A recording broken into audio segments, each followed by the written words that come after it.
इमाम अहले सुन्नत जी जग मशहूर किताब फतवा रज़िया में त विलादत दी तारीख़ 8 लिखियल आहे, पोइ असां 12 ते छो था मल्हायूं?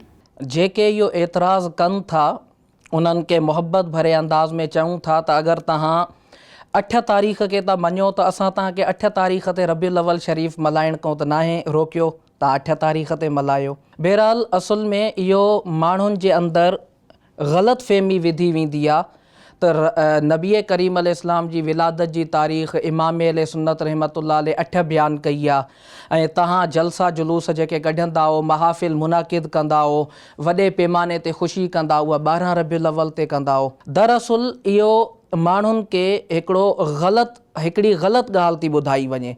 इमाम अहले सुन्नत रहमतुल्लाह अलैह बिल्कुलु फतावा रज़विया में 8 तारीख़ ॿुधाई आहे, पर इमाम अहले सुन्नत फतावा रज़विया में काथे बि इहो नाहे चयो त 8 तारीख़ ई नबी करीम अलैहिस्सलाम जी विलादत आहे। नबी करीम सल्लल्लाहु अलैहि वसल्लम जी विलादत जे ॾींहुं, पाण जे पैदा थियण जे ॾींहं में तक़रीबन आलिमनि सॻोरनि तक़रीबन 7 क़ौल बयानु कया आहिनि। 2 रबीउल अव्वल, 8 रबीउल अव्वल, 10 रबीउल अव्वल, 12 रबीउल अव्वल, 17 रबीउल अव्वल, 18 रबीउल अव्वल ऐं 22 रबीउल अव्वल। तारीख़ुनि जे मतिलबु इख़्तिलाफ़ सां गॾु हाणे इन जे अंदरि सभिनि खां घणी मशहूरु तारीख़ ऐं 14 सदियुनि खां जंहिं ते उम्मत जो अमल हलंदो थो अचे ऐं पिणु हज़रत अब्दुल हक मुहद्दिस देहलवी रहमतुल्लाह अलैह पंहिंजे किताब मा सबत बिस्सुन्ना में लिखियो त मके शरीफ़ में नबी करीम अलैहिस्सलाम जी जाइ विलादत जाथे पाण पैदा थिया, अॼुकल्ह उते लाइब्रेरी ठहियल आहे, उते उन्हनि जे दौर में जेकी मिलाद शरीफ़ मल्हायो वेंदो उहो 12 तारीख़ ते मल्हायो वेंदो।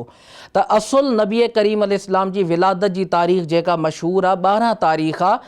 8 तारीख़ इमाम अहले सुन्नत रहमतुल्लाह अलैह इन हिसाब सां फरमाई त हिकिड़ो इल्मु आहे, इल्म हिसाब ज़ैजात, जंहिंमें कंहिं बि ॾींहं जी तारीख़ कढी वेंदी आहे। उन्हनि आलिमनि जन इहो इल्मु ठाहियो आहे, जन इन इल्म में बहस कयो आहे, उन्हनि 8 तारीख़ बयानु कई आहे, पर 8 तारीख़ ते उम्मत जो अमल न आहे। उम्मत जो जेको अमल आहे जंहिं ते महाफ़िल 1400 सालनि खां मुनक़िद थींदियूं थियूं अचनि, उहा 12 रबीउल अव्वल आहे। पर अगरि केरु 8 रबीउल अव्वल ते मीलाद शरीफ़ मल्हाए थो त इन में बि को गुनाह न आहे, छो त मीलाद शरीफ़ मल्हाइण हिकिड़ो सवाब जो कमु आहे।